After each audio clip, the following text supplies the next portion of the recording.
Ще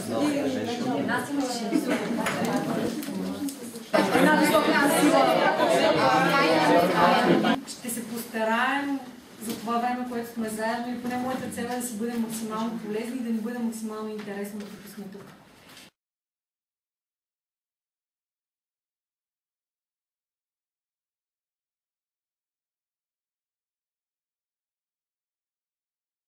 Мисията ни ще бъде взаимно да си помагаме, разширявайки на собствения си нетворк, обмяната на знания и опит. По време на всичко, което се случва, мислете за теми, които ще са важни за следващия път. Като си сете за такава тема, напишете само, че на отделно лище отделна тема, за да можем после да... 5 минути за запознаване в рамките на масата, така както сте. И след това ще кажа какво. За нас.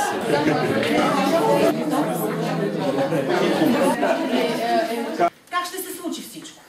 Имаме 3 теми. Една тема има по 2 маси. Така. На 2 маси ще работите по една и съща тема. Ще има 3 кръга, като във всеки кръг задължително вие да сте на друга маса и на друга тема. Творете, забавлявайте се, давайте максимално.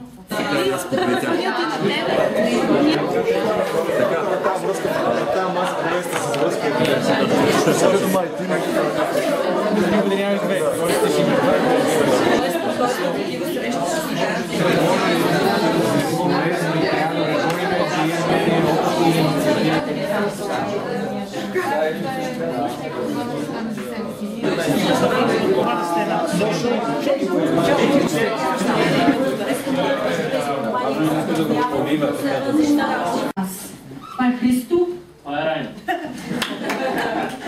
Първо, възможност за бизнес партньорства, възможности за бизнес обединения по сектори или други интереси, лобиране пред училището за теми, които вълнуват конкретно. Имаше идея кога ще има модул в България, примерно. Обща платформа за споделяне. Тук стана ясно, че не всички имат достъп до умни платформата, така че point taken, всички ще имат акаунти. Лично на мен, както на всички от вас, би ми било интересно скоро може да ми бъде Котругли и Алумни клуба. Като част от най-новия Generation, на мен би било ми полезно всички от вас, които сте минали по този път, да споделяте опит и практически и всякакъв опит от изпити, пищови, кралски, разбрахте, че има готови подготвени. И в случай, окей, ще се опитам да кажа неща, които вече, които все още не са казани. Всъщност акцентирахме върху съпорта и това, че е хубаво в момента, когато някой от нас е в преход от една компания към друга и не намира адекватна свободна позиция в момента на пазара, да се обърне към Умни асоциацията и оттам нещата да най-малкото да се казват. Да, точно. Като взаимно спомагателна каса и това става. Това пък не е. Да, абсолютно. В другите случаи, които засекнаме нетворкинга, това са основата на всичко това, което правим в момента. Бизнес opportunities, в случаи, в които някой от нас чуе за инвеститор, който иска да се развива, да речем, на Балканския полуостров, нека не се го пази за себе си. Нека намери начин да го вкара в Умни асоциацията като идея, оттам да се търсят и компании, било то с IT или с агробизнес. Бъдем полезни както на своите членове, с собствените си контакти, идеи, решения, бизнес, познания, личен житейски опит. Може да бъдем полезни на училището с разнообразието, което ще внесем всъщност, защото всеки един от нас е една вселена малка. На обществото може да бъдем полезни тъй като ние на практика трябва да променяме бизнес културата в компаниите, в които работим, с компаниите, с които работим и изобщо компаниите, които се докосваме. Добрите практики от бизнес гледна точка имаме идея това е идея, която се роди тук и се разви, да правим под някаква форма семинари по индустрия. Разчитайки на Котругли етиката, приемам, че Момчил не е чул нищо от нашата маса, защото на практика много от нещата се припокриват, но явно така всички мислим в една и съща посока. Нещо, което можем да допълним е, че ние така имаме една визия, в която искаме Котругли алумното По Алумни клуба всъщност да работи много усилено за повдигане на нивото на образованието в България. Защото всички имаме достъп до, смея да кажа, качествено образование. Знаем какъв е гапа между това, къде сме били до сега и къде сме в момента. И всъщност имаме възможност най-малко да повдигнем подобна тема, да я държим отворена в обществото, като с личния си пример и с нашите постижения, всъщност да даваме пример, отделно да даваме и съвети, защото имаме това право.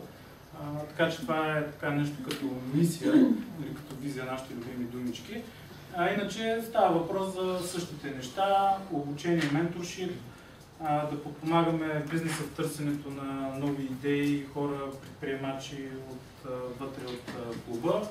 На самото Алумни излязаха наистина няколко доста добри идеи, като една от най-добрата идея е отворени дни. Предложихме във всяка една от фирмите, които ние представляваме, да има такива дни, където да каним съответно колеги от клуба и съответно да видим какви са best practices в нашите фирми, какво може да сме си взаимно полезни. Също така, естествено, всеки би контрибютнал от времето, за да се развива клуба. Прокрадна се идеята и за job sharing, независимо дали чрез дадена платформа или чрез наша лична. Всъщност е това изчадие тук, така е наша knowledge-based система, която предложихме да се направи. Спортни мероприятия, като голф, лункане и също и банални спорта, като футбол, волейбол и така нататък. Също една добра идея на колегата Румен е, тъй като всеки е специалист в някаква област, мисля, че даже беше казано, може да организира нещо като семинари или обучение за останалите. Като обеща да бъде това за фондовите борси и да направи всички нас богати.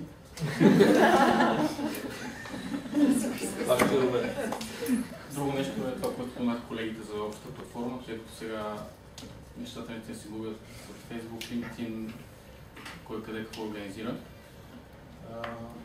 Друго нещо е всеки от нас да отделя, да кажем, един час всеки месец за някаква благотворителна лекция или популяризиране на трубили.